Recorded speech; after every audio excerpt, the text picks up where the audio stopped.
with Collins Harlan. Welcome to Hire Away. Hire Away, a show where we talk about jobs, we talk about business, but importantly, we talk to the people that are running those businesses and doing those jobs. People with real skin in the game. I'm Collins Harlan. I am a staffing specialist for Labor Finders.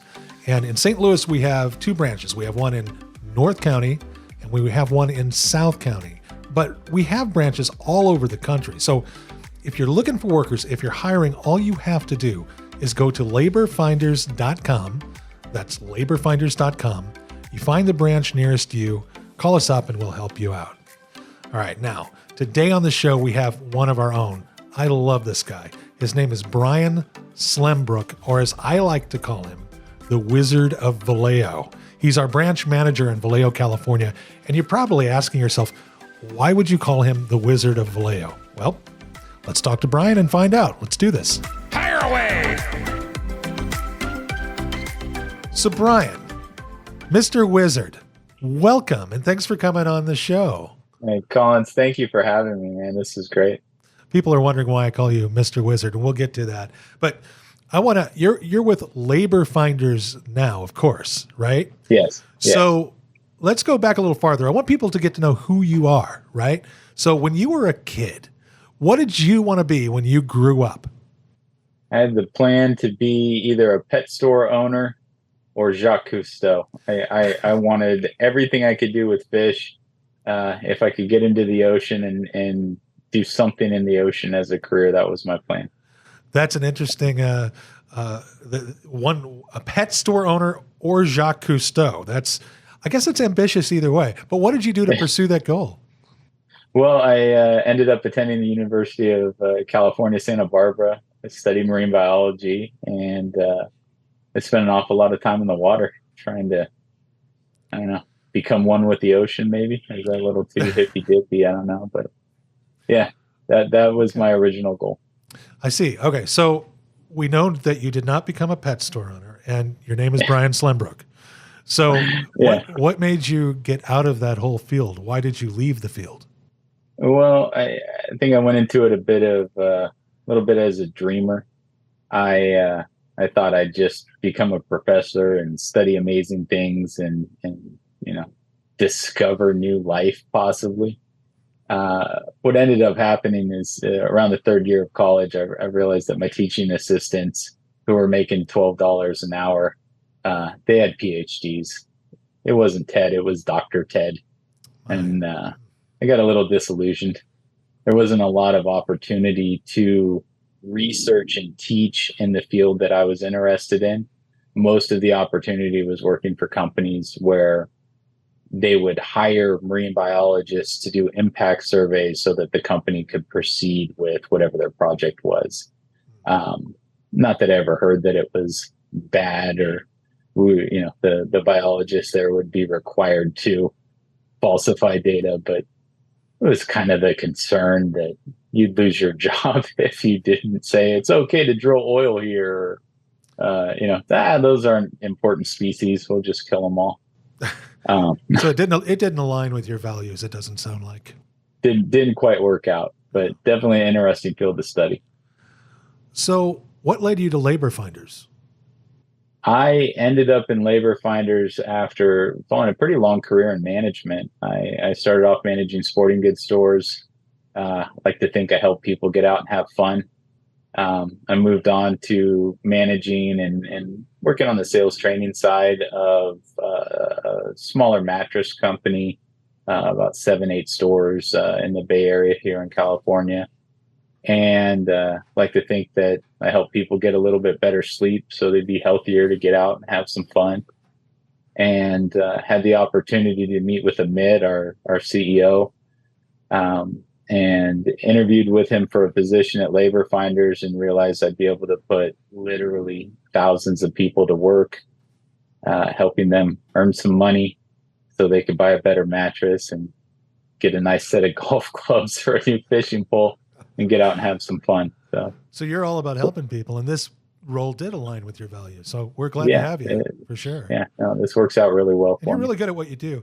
But so employment laws they've gotten more complicated But I would say in your part of the country, California, and even in like Illinois and other states, I would say probably some of the most restrictive employment laws in the whole country. Would you agree? I would agree. I'd say not just restrictive, Collins, but they're also extremely difficult to implement correctly. I see. And a lot of that goes to the heart of understanding the law. It's a company like ours, you and I, we are employment specialists. So we understand. We know the critical importance of understanding employment law.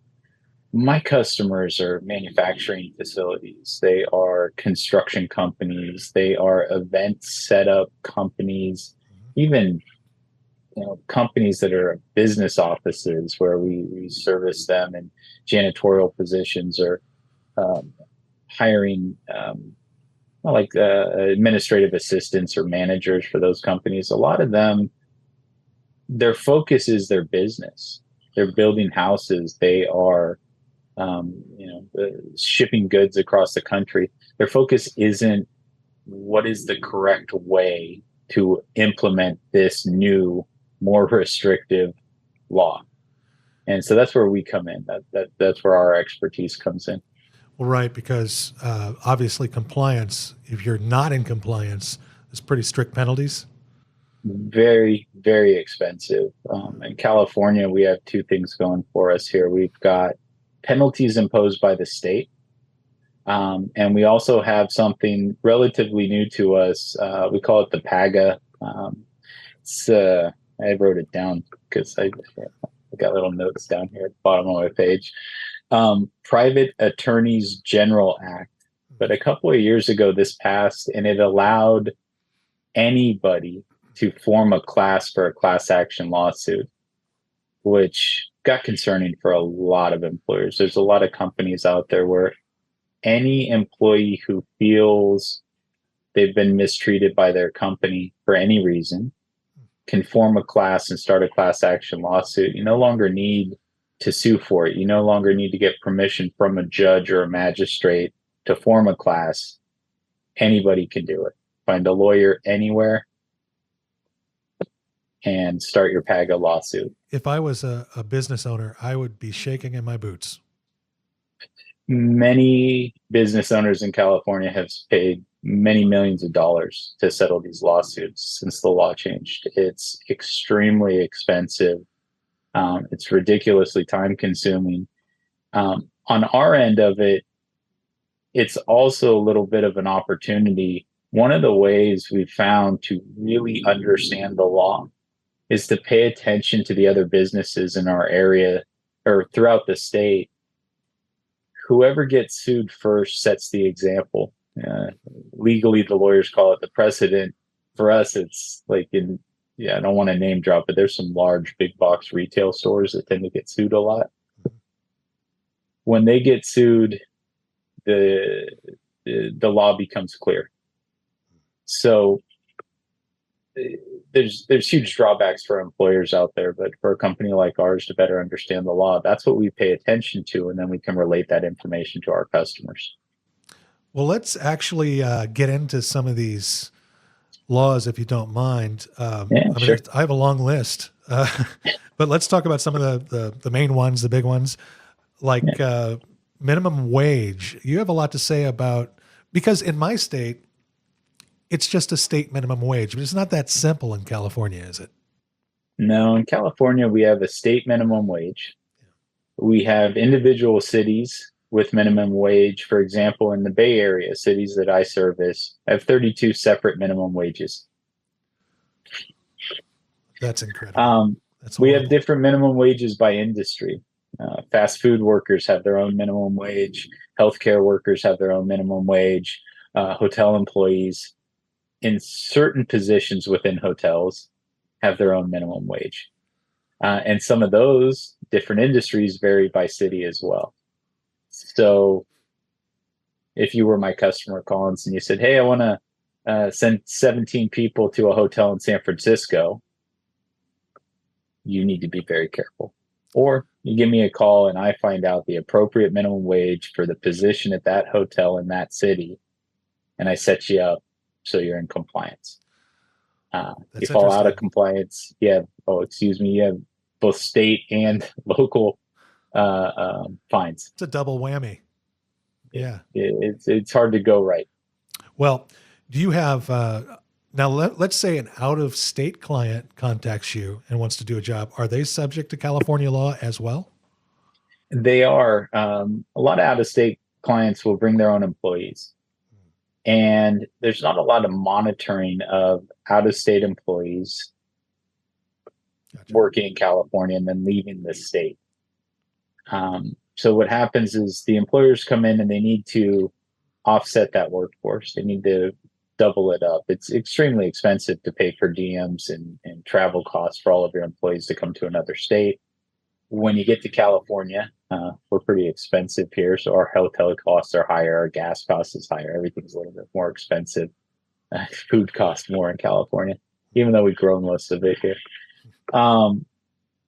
They offset by working with a company like ours, a staffing company, or sometimes they partner with contractors. There's other companies out there that do things a little differently than we do. But when they partner with us, we're able to help them comply with all of the state laws. The big fear for a customer from outside of the state is that they make an extremely costly mistake with their own employees and they get reported.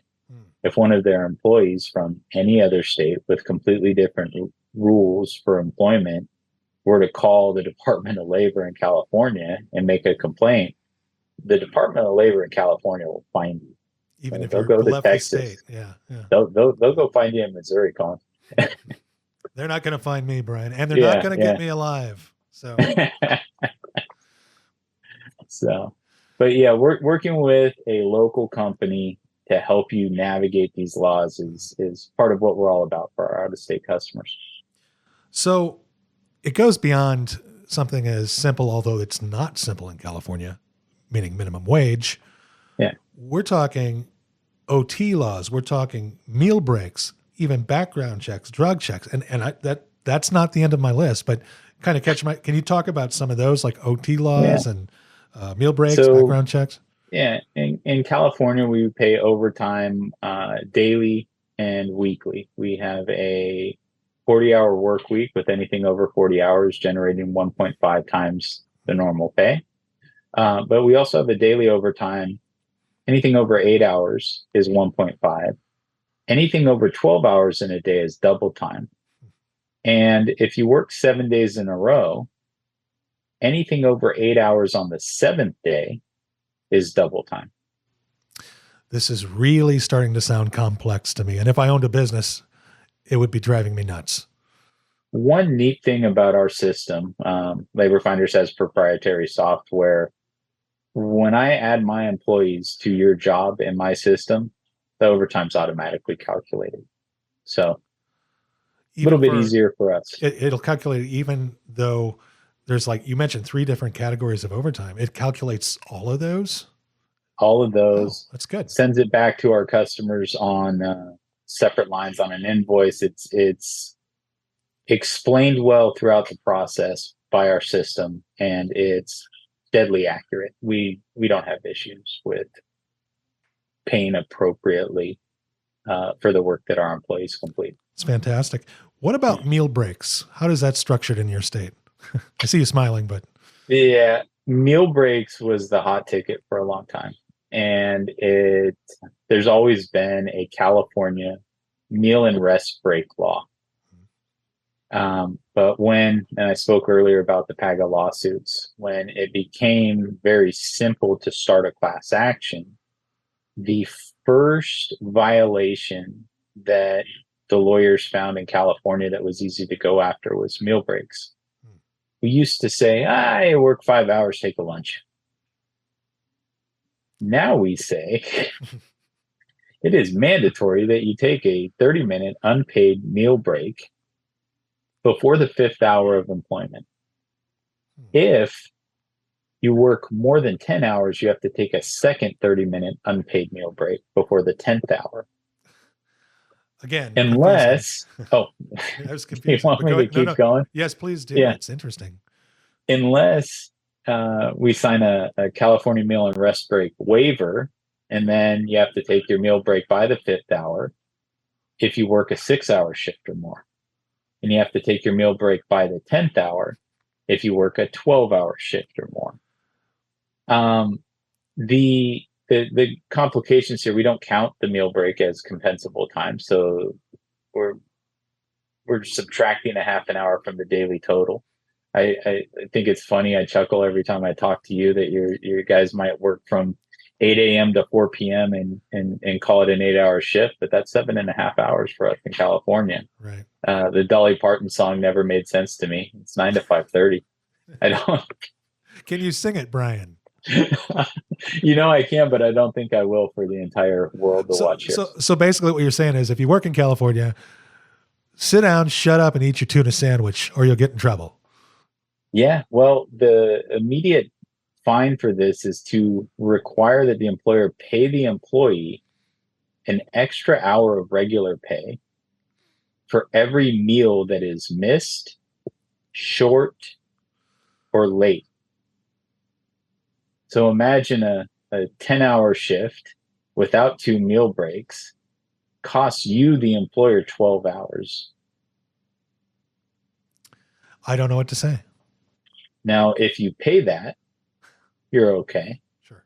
But if you don't pay that, then your employees have the opportunity to sue for those extra hours, as well as fines from the state, as well as settlement costs, which it's hard to show personal damages, but they essentially get to do it. So you can have something that would have cost you an extra $20 or $30, but you didn't follow the law when you made the mistake and pay the extra $20 or $30 to your employee. And now it costs you that $20 or $30 plus the $2,000 or $3,000 fine, plus the lawsuit, which I don't know how expensive your lawyers are, but ours out here are about $800 an hour. So yeah, here too. That's pretty standard. It's 10 or 15,000. Yeah, pretty easy. So compliance is the ticket here, obviously, if you want to run a profitable business and stay out of trouble. Yeah, come up with a plan to follow the rules. It's not easy for us in California to follow the rules, but if you work with a company like mine that has the plan for you, or you are able to formulate your own plan in order to follow the rules, you'll be successful.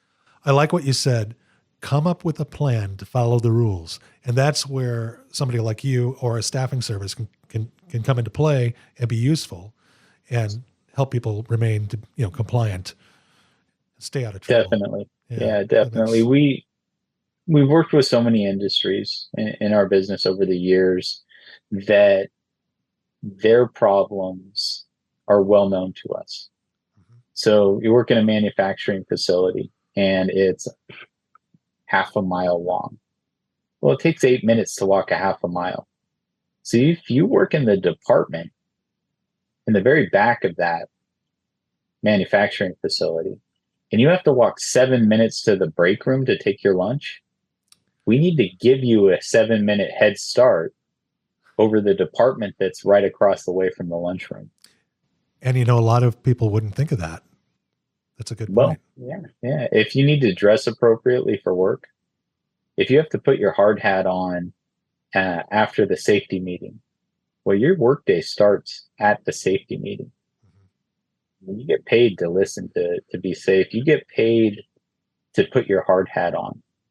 If you need to walk back to your truck and get your boots, you get paid to walk back to your truck and get your boots, because as soon as you show up, your workday starts. Well, the smart workers would leave them at home then and say, I have to go back home to get my boots. I'm getting paid. I'm on the clock. Yeah.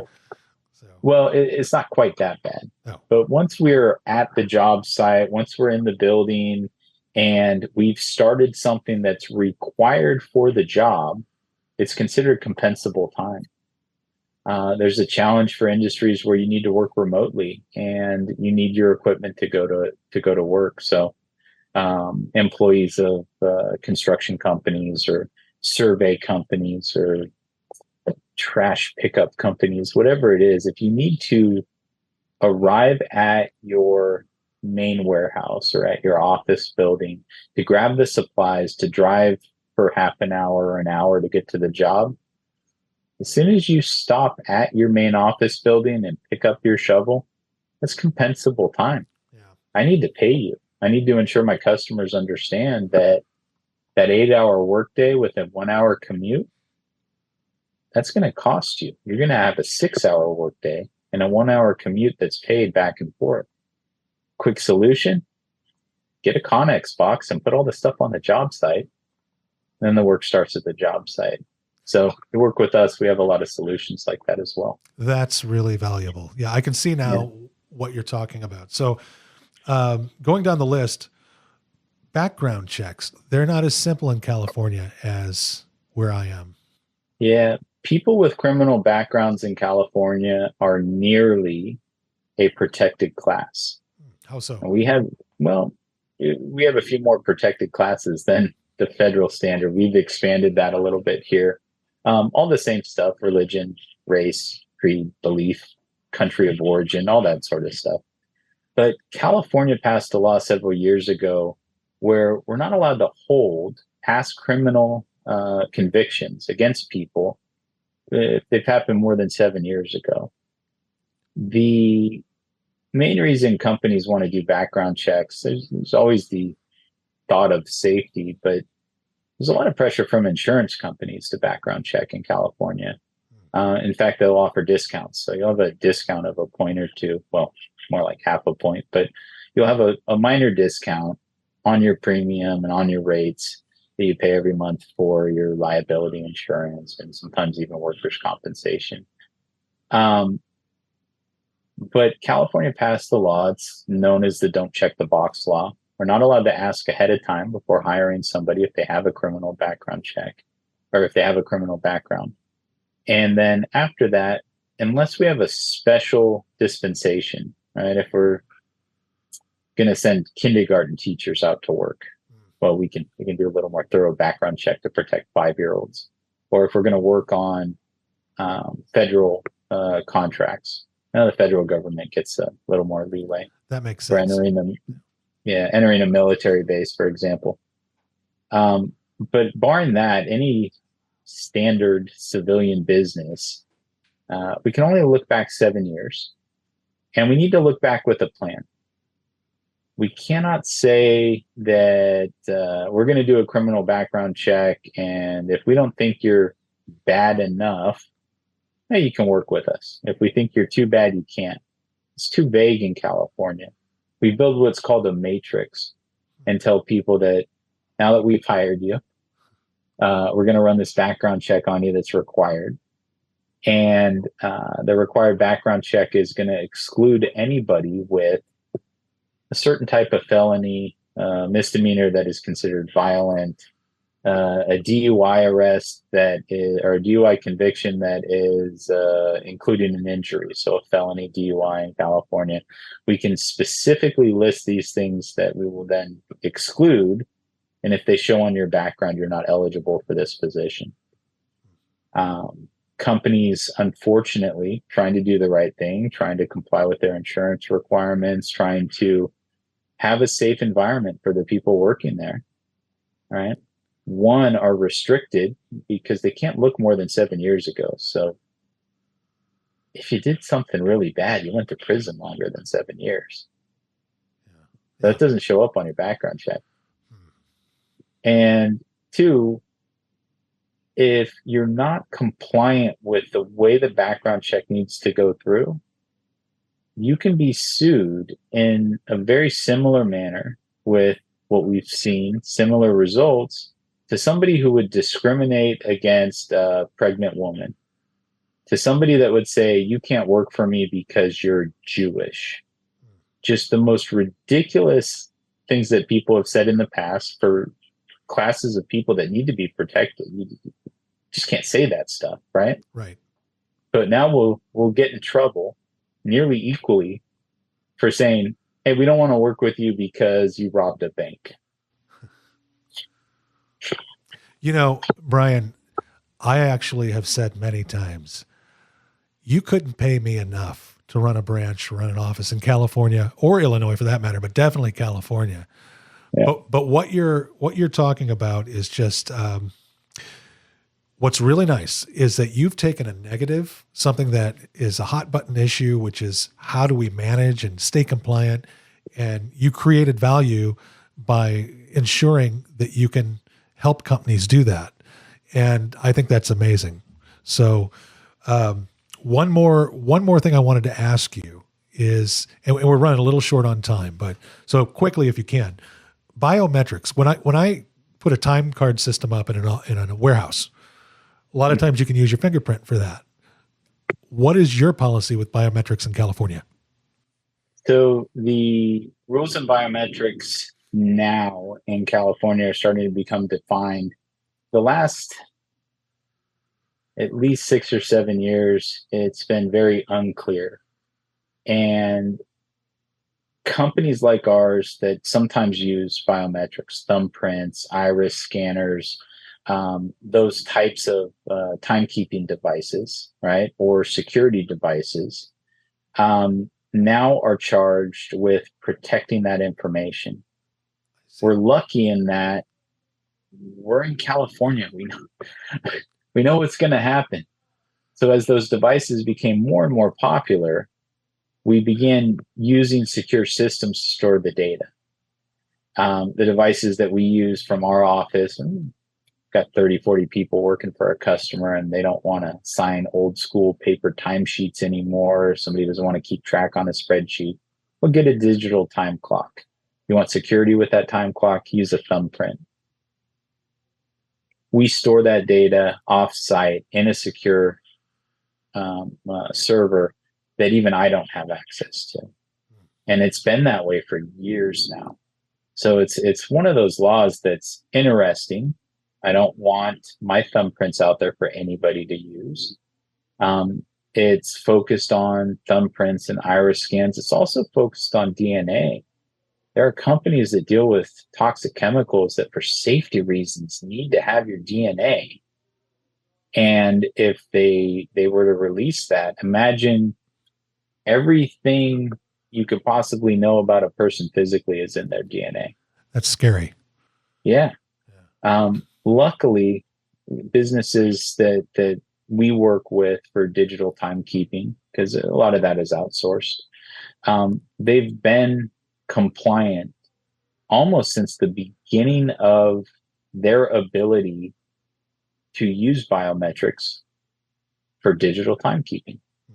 It's very interesting how the new technology does not need to catch up with the new laws. The new laws are catching up with the new technology. Very interesting. Yeah.